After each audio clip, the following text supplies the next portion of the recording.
അസ്സലാമു അലൈക്കും വറഹ്മത്തുള്ളാഹി. പ്രിയമുള്ള സഹോദരന്മാരെ, സഹോദരിമാരെ, പരിശുദ്ധമായ റമദാൻ മാസം ആഗതമായി കഴിഞ്ഞാൽ നബി സല്ലല്ലാഹു അലൈഹി വസല്ലമ തങ്ങൾക്ക് ചില പ്രത്യേകമായ രീതികൾ ഉണ്ടായിരുന്നു. ഇമാം ബുഖാരി റളിയല്ലാഹു അൻഹു റിപ്പോർട്ട് ചെയ്യുന്ന ഹദീസിൽ കാണാൻ സാധിക്കും, കാന റസൂലുള്ളാഹി സല്ലല്ലാഹു അലൈഹി വസല്ലമ അജ്വദൻ നാസി വകാന അജ്വദു മാ യകൂനു ഫി റമദാൻ. നബി സല്ലല്ലാഹു അലൈഹി വസല്ലമ തങ്ങൾ വലിയ ഔദാര്യശീലനായിരുന്നു, ധാരാളം ദാനധർമ്മങ്ങൾ ചെയ്യുന്ന ആളായിരുന്നു.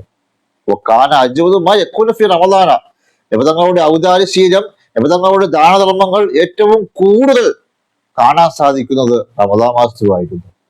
ഇവിടെ നബി സല്ലല്ലാഹു അലൈഹി വസല്ലമ തങ്ങളുടെ ദാനധർമ്മത്തിന്റെ വ്യാപ്തിയാണ് റമദാൻ മാസമായി കഴിഞ്ഞാൽ നബിതങ്ങൾ എങ്ങനെയാണ് ദാനധർമ്മവുമായി ബന്ധപ്പെട്ടതെന്നാണ് നമ്മെ പഠിപ്പിക്കുന്നത്. പിന്നെ ജീഹിൽ മുർസല എന്നാണ് ആ നബിതങ്ങളുടെ ആ ദാനധർമ്മത്തിന്റെ ശൈലിയെ ബഹുമാനപ്പെട്ട ഹദീസ് വിശദീകരിച്ചത്.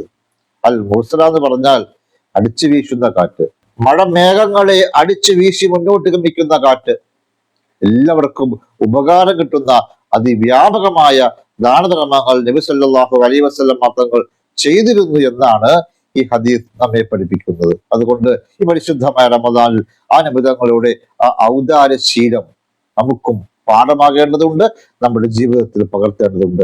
അള്ളാഹു തൗഫീഖ് നൽകി അനുഗ്രഹിക്കുമാറാകട്ടെ.